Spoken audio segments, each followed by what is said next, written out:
Le secret professionnel, c'est un de ces concepts qu'on a l'impression de bien connaître, mais qui est en fait la véritable pierre angulaire de notre système de santé. C'est comme un pacte silencieux, une promesse vitale entre un soignant et la personne qu'il soigne. Mais que protège-t-il vraiment ? On s'est tous déjà posé la question, non ? Une fois la porte du cabinet refermée, que deviennent toutes ces informations, parfois très intimes, qu'on confie à un professionnel de santé ? Eh bien, c'est exactement ce qu'on va décortiquer ensemble aujourd'hui. Alors pour nous guider, on va s'appuyer sur cette infographie. Regardez bien au centre, ce bouclier. Il symbolise parfaitement l'idée principale. Le secret professionnel, c'est une double protection. Ça protège la personne soignée, bien sûr, mais aussi le soignant. On va explorer chaque point, son fondement, sa portée, ses limites et bien sûr les sanctions s'il n'est pas respecté. Alors pourquoi est-ce que ce secret est si fondamental ? C'est bien plus qu'une simple règle. En réalité, c'est le ciment de la confiance, la base même de toute relation de soins. Cette citation, elle est très parlante, elle remet bien les choses en perspective. Tout part de la personne soignée. Le but premier, l'objectif final, c'est de protéger son intimité, son jardin secret. Et cette protection, elle est absolument cruciale. C'est la clé de voûte qui permet à quelqu'un de parler librement, de tout dire, sans avoir peur d'être jugé ou que ses confidences se retrouvent sur la place publique. Sans cette confiance, pas de diagnostic précis, et donc pas de soins efficaces. C'est aussi simple que ça. Bon, passons maintenant à des aspects un peu plus concrets. Ce devoir, ce n'est pas juste une belle idée en l'air, c'est une véritable obligation, à la fois légale et morale. Alors, qu'est-ce qu'il couvre exactement et surtout, qui est concerné ? Voilà la définition en bonne et due forme. C'est l'obligation de ne pas révéler ce qu'on apprend dans le cadre de son travail. Et il faut bien noter la double dimension, c'est légal, donc c'est inscrit dans la loi, mais c'est aussi moral, ça touche à l'éthique même de la profession. Du coup, qu'est-ce qu'on entend par information confidentielle ? La réponse est radicale. Ça couvre absolument tout. Le secret protège l'ensemble des informations sans faire le tri entre ce qui pourrait sembler important ou anodin. L'étendue de ce secret est totale.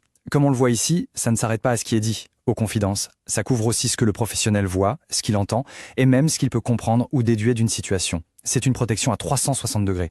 Et qui est tenu de respecter ce secret ? L'image le montre bien, tout le monde. Pas seulement les médecins ou les infirmières. Ça concerne aussi le personnel administratif, les techniciens, les assistants sociaux, les stagiaires, bref, toute personne qui, de par ses fonctions, a accès à des informations sur un patient. D'accord, mais alors, est-ce que ce secret est un mur totalement infranchissable ? Pas tout à fait. Il existe des exceptions, mais comme on va le voir, elles sont très strictement encadrées. On entend parfois parler de secret partagé. Attention, le terme peut être un peu trompeur. Ce n'est pas une autorisation de discuter librement.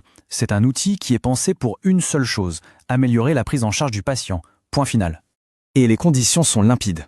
D'abord, le partage ne se fait qu'au sein de l'équipe qui s'occupe directement de la même personne. Et ensuite, on ne partage que ce qui est strictement nécessaire pour bien coordonner les soins. Rien de plus, pas de bavardage inutile.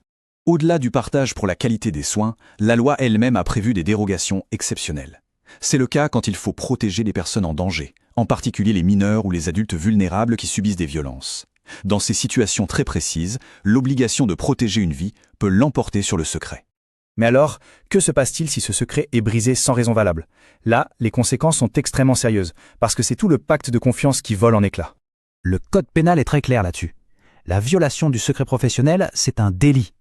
Et la sanction peut monter jusqu'à 1 an de prison. Et à la peine de prison s'ajoute une sanction financière qui n'est pas négligeable, une amende qui peut atteindre 15 000 €.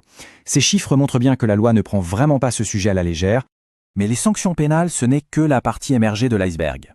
Le professionnel qui faute s'expose aussi à des poursuites au civil, avec des dommages et intérêts à verser à la victime, et bien sûr à des sanctions disciplinaires de la part de son ordre professionnel qui peuvent aller jusqu'à l'interdiction d'exercer.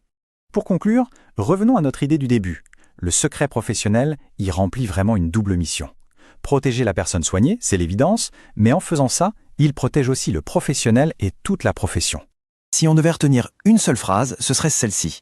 Ce secret, ce n'est pas une contrainte, c'est une garantie. La garantie que la relation de soins peut se bâtir sur une fondation solide, celle de la confiance mutuelle. Le point crucial à retenir, c'est donc celui-ci. En protégeant l'intimité d'une seule personne, on fait bien plus que respecter un droit fondamental. Par effet domino, c'est l'intégrité et la crédibilité de tout le système de santé qui sont préservés. C'est ce qui nous permet à tous de nous sentir en sécurité quand on a besoin d'être soigné. Cette vidéo vous a été présentée par Second World Company.